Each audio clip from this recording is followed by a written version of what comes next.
think it's stuck on your gut now.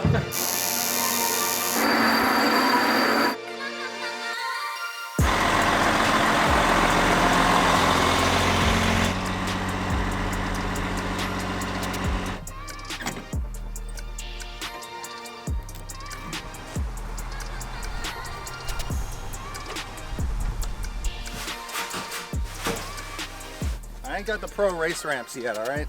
We're still getting dialed in over here. That looks good. Welcome home, baby. Yeah. Yee! It made it, officially. The barn's worth the wood. Yeah, no worries. Thank God we still had a bunch of scrap from the barn makeover. Supra is home, baby!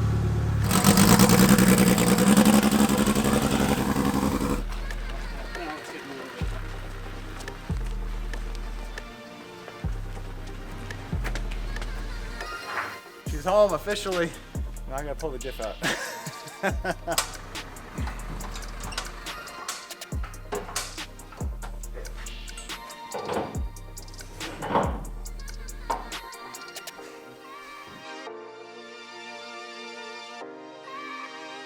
Feels weird having it here finally. You know, I've been working on the East Coast car nonstop and then a little bit on the Celica stuff, so it's definitely freaking cool to finally have this here. Let the upgrades begin.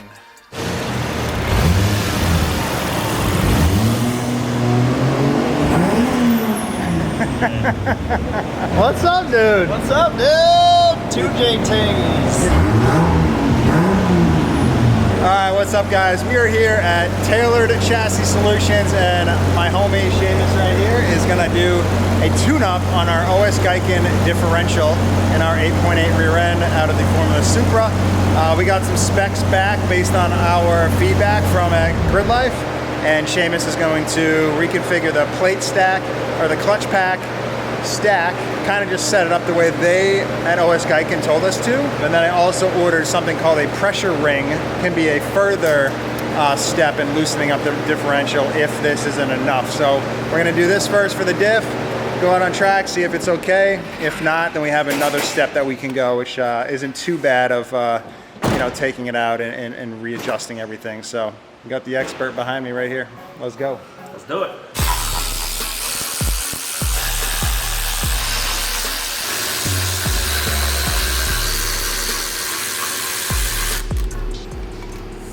Did I do a good job draining? Pretty good. Pretty good. All right. Nice. But yeah, this is in a bad spot, like you're saying, huh? Oh yeah. It's getting slung right off that sucker. Yeah. This thing comes up to speed and goes, and all the fluid comes out this hole. Yeah. Direct injection. Yep.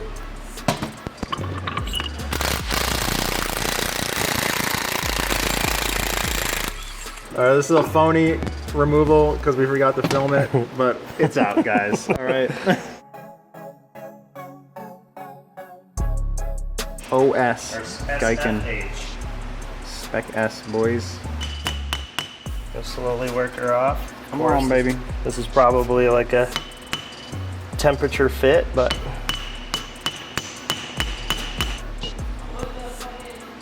nice. So I bought 2 ring and pinion sets, and the one I had like 6 pounds taken off of the ring. Actually, no, I think it was 4 pounds. yeah. But it's nice because you can get infinite amount of gear ratios for this rear end. All right, You want me to get a hammer? part that thing. Okay. No, I hope we don't need it. No, there we go. The one thing we don't need a hammer for. Nice. Oh yeah, we got super aggressive ramps. So see how this setup is not clockable. So it looks like the only thing that we can do. Plate stacking, maybe potentially flip the carrier, because these are 2 different angles. Maybe there's some sort of an effect of having opposing angles or something like that. I'm gonna get a small pry bar. Huh. So this clutch pack is actually a lot different than the Cusco one. Yeah. Yeah, the way that they have more engaging teeth on the drive hubs. Yeah. You know, it's funny, the overall diameter is larger, but the thickness is smaller. You know, obviously it's probably got more surface The plates area. are thinner, right? Plates seem to be a bit thinner. They seem to be laser cut too, because they have a very sharp edge. Maybe they're stamped. I don't know, but they have a very sharp edge where the Cusco has more of a rounded edge. Interesting too, they have non-directional plates, and these are definitely surface ground, like on a precision grinder, because you that want edge, a little bit of roughness to it, right, to grab? You know, it depends on how they're using the fluid in between the plates. And it's very interesting, like this edge, very, very sharp, you know, between the main surface and the crevice here, which would lead me to believe that this is probably precision ground. We are 100% lockup. Correct. Extreme.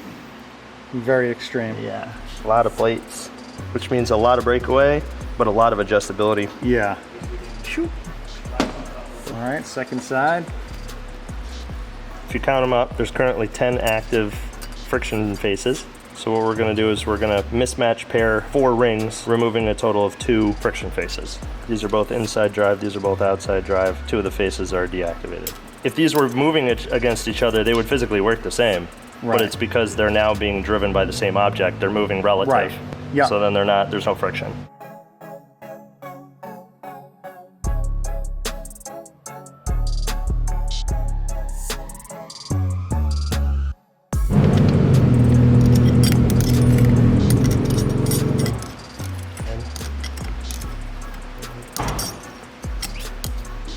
Now that's inside, outside, outside. Out of 20 possible active friction surfaces faces, now there's 16. 16. It's a tight fit. Yeah. It's up here, preset a little bit, then I'll slide my shims in. We had a little bit of a struggle. It was all hands on deck. Yep. Mainly Seamus. No, come on, you two. You two, you were in there. We got her in there.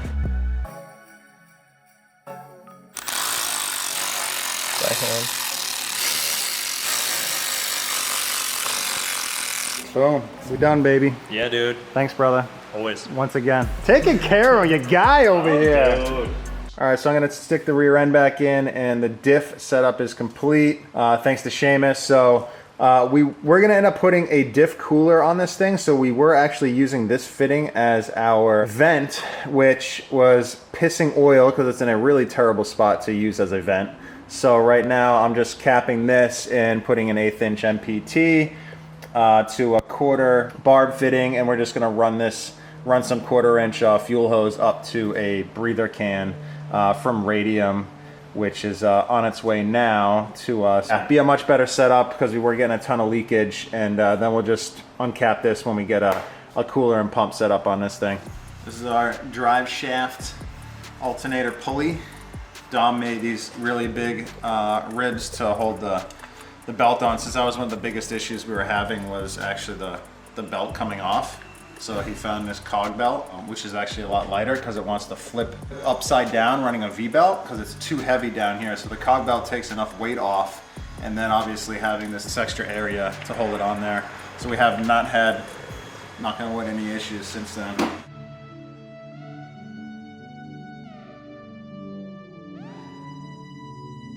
Pulling the Hollander out now, taking the shifter off, and then I'll just be underneath the car for the next hour and a half.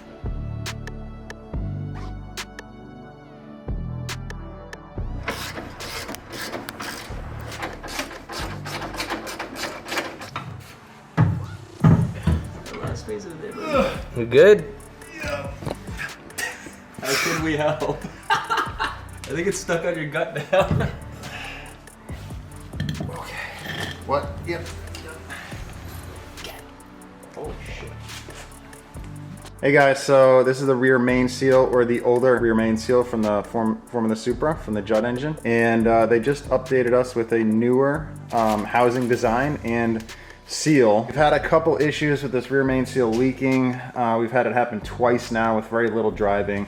So we're hoping that the new design and the new seal actually works well. It actually wasn't leaking out of this seal, which seals the crankshaft. It's actually on this outer O-ring where it's leaking out of the housing. So I'll show you guys on the back of the engine how this installs, but it sucks because it was all leaking out of the bottom of the engine into the clutch area and the bell housing for the Hollander trans. Look at that little guy. That is one small flywheel. So we got the flywheel bolts right here, and they recommend you only put engine oil on the threads and on the back side of the head. We were here with the Formula Supra in the trailer, and we're checking out my buddy Victor's shop for the first time. Victor is a no advertising, no branding, I don't even think he has a logo for his business, fabrication shop that is super high end. And he just moved into this new location right here from pretty much, the same building, but double the amount of space, and they redid the whole place. It all looks sick. And Victor is going to be doing all the sheet metal work and ducting on the front end of the Supra. Let's check out his shop. He has a super clean Celica GT4 and a bunch of amazing drag cars that he builds. He's mainly in the drag racing world, and he's built a lot of drag cars that you guys actually might know from that Discovery show. Look how freaking clean this is. I mean, it's like beyond Concord. Dude, you need like 50 horsepower just to open the throttle. Street car, boys. Street racing. Yeah, Crazy.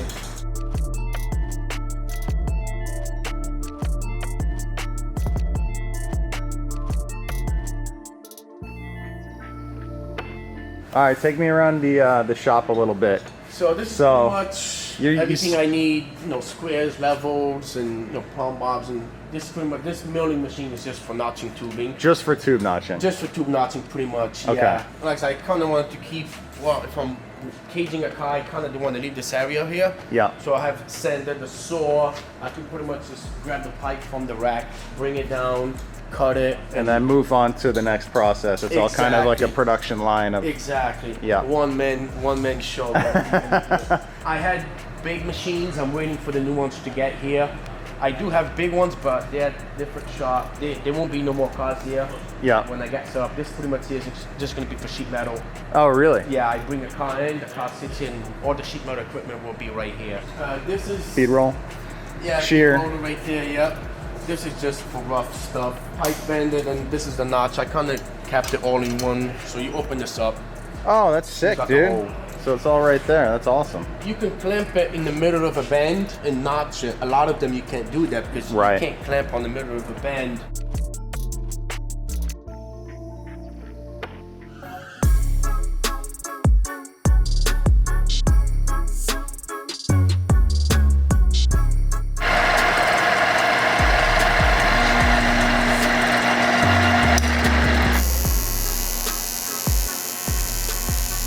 I mean, I'm not a welder, number one. With that being said, it's together, all right? This is not a structural piece, and it is not made to be bolted onto the car. So there's a bunch of positives there. I know my limits. So basically, it's just a dipstick for the oil tank. So I just got to serrate a couple little lines in it, and then this is just gonna go into the top of the oil tank so that we know what our level is, since we're kind of guesstimating, which is getting bit us in the ass. And that's why we had a big situation with the breather where oil got all over the place. All right, guys, I was able to finish the dipstick. I mean, nothing phenomenal about this, but I was able to throw a little knurl on there so you can see the oil level. And then we'll mark this after we get oil in the car and find the optimum level for the oil tank, which we kind of know where it is, but not structural, like I said, or needs to be bolted on the car for life. So just something just to help us so that we know exactly how much oil to put in the car. All right, guys, we just got back from Formula Drift, and I jumped right back on the Formula Supra. The interior is back together. We have the brake pressure sensors all installed up on, I don't know, it's dark in here, but they're up on a firewall. Just need the proper wiring from Hartsock Motorsports. All right, today has been suspension day, so we can't get parts in time for what we want to do. So I am cutting up these lower cups from our BC Racing ER double adjustable coilovers, and basically I'm taking 2 inches out of this cup and then re-welding it together so that we can run a longer spring that has more spring rates available, and we also can get rid of the helper spring, which we don't need. So this is the one I've already done so far. I put it up in a lathe and basically just trimmed it out so everything's nice and straight and flat. And then this is an old bent shock that I had, so using this a way to mount everything up and line it up perfectly. So now I can throw a bead in here and everything should be pretty perfectly straight and lined up.